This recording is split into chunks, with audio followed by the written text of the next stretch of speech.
Что такое воротниковая, многие называют воротничковая, клеевая? Многие при пошиве рубашек в стойку воротника, в отлет воротника, в манжеты вставляют обычный дублерин на ХБ-основе. И здесь очень большая ошибка, очень большая разница.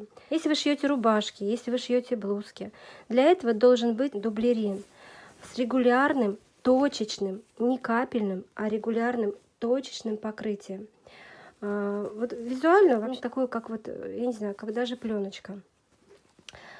И благодаря тому, что вот эти вот капельки клея, они такие вот тоненькие-тоненькие, достаточно того, что они приклеются, у них сильная фиксация у этого дублерина, она хорошо клеится. Да, кстати, мы ее клеим при температуре 180 градусов.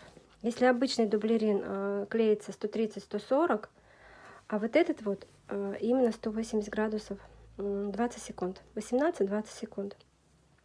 И то, что мы приклеиваем типа таких вот дублеринов, типа вот таких вот, я не знаю артикула какие, они идут разные, но такие дублерины, трикотажные, или вот на ХБ основе, такие нельзя. У меня еще есть вот такой вот дублерин, он тоже регулярное точное покрытие, но на рубашке он не совсем подходит. Почему? Потому что крупные шарики. Если дублерин состоит из шариков, то на рубашке нельзя.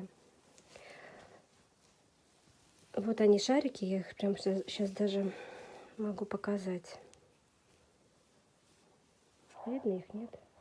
На черной ткани, я думаю, что будет видно. Для сравнения хочу показать, какие капельки.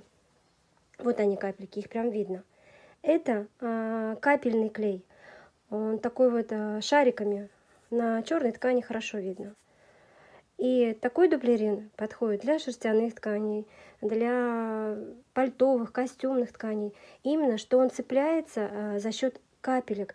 Между капелек есть зазор, есть расстояние, которое позволяет потом проклеенной детали такое вот мягкое драпирование.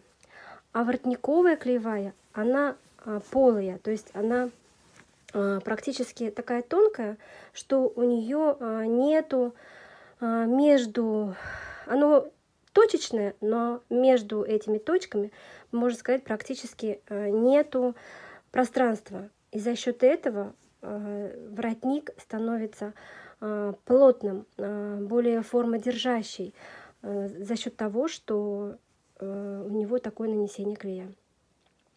И данный клей не позволит просочиться сквозь ткань, потому что у него очень тонкое нанесение. Оно не позволит просочиться сквозь тонкую ткань. А вот эти шарики, они все просочатся насквозь. И могут опечатать на тонкой ткани свою структуру переплетения дублерина. Ну вот представьте, вот я возьму на основе блузки ткань, допустим, шелк, да, какой-либо. И сквозь этот шелк, или там, допустим, хлопок, и сквозь этот хлопок может просочиться капельки клея. Может быть, кто-то как-то сталкивался с этой проблемой, да, что клей выступал на лицо. Вот у меня манжет, вот представьте, и вылезет капельки клея на лицевую сторону. Почему? Потому что рубашки мы шьем, не шьем из плотных тканей. Рубашки мы шьем из довольно-таки тонких, сорочечных, ближе к хлопку. И, соответственно, должен быть состав такой же, как вот у вот такой вот данный момент, который вот я предлагала, клеевая, она стопроцентный хлопок в данный момент, она не тянется ни туда, ни сюда. Немножко по утку тоже есть растяжка, но желательно вообще кроить отлет воротника, стойку воротника вдоль длины кромки. В магазине как-то меня хотели обмануть. Я пришла в магазин и спрашиваю: у вас есть воротничковая клеевая? Они говорят: да, есть. Предложили мне такую вот фанеру. Вот она просто вот натуральная фанера. Раньше, 100 лет назад, наверное, мы шили. Видите, она даже как стоит.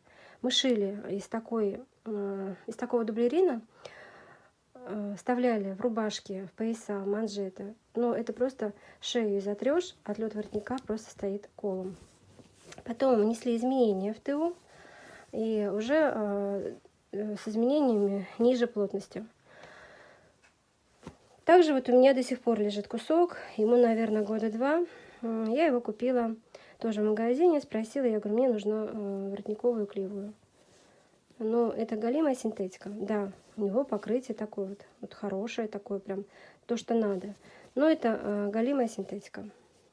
Его можно использовать, его продают в магазинах, но он синтетический. И шила я из него тоже блузку. Мне не понравилось то, что, ну хорошо, но будет синтетика играть.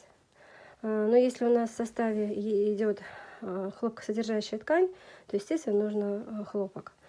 Поэтому все воротниковые клеевые желательно составом хлопка, а не синтетика.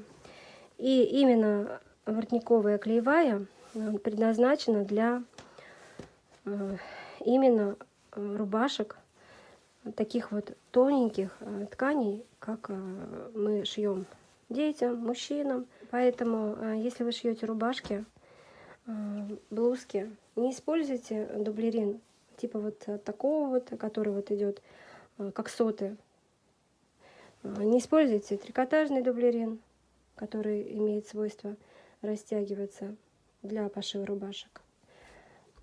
А используйте именно воротниковый дублерин с регулярным точечным покрытием, позволяющее сделать изделию идеальный внешний вид по качеству и по физико-механическим показателям. Кстати, вот этот вот воротниковый дублерин я советую, который жесткий, который держит форму. Он очень хорошо подходит на изделия кепки, какие-то там панамки, какие-то бейсболки и фуражки. Очень хорошо будет стоять, очень прям вообще не упадет. И держаться будет хорошо, и будет держать форму нужного изделия. Я ее использую на кепке. Кстати, кепки я тоже раньше шила. 2 часа одна кепка. То есть даже побила мировой рекорд, что за 2 часа я могу ее сшить.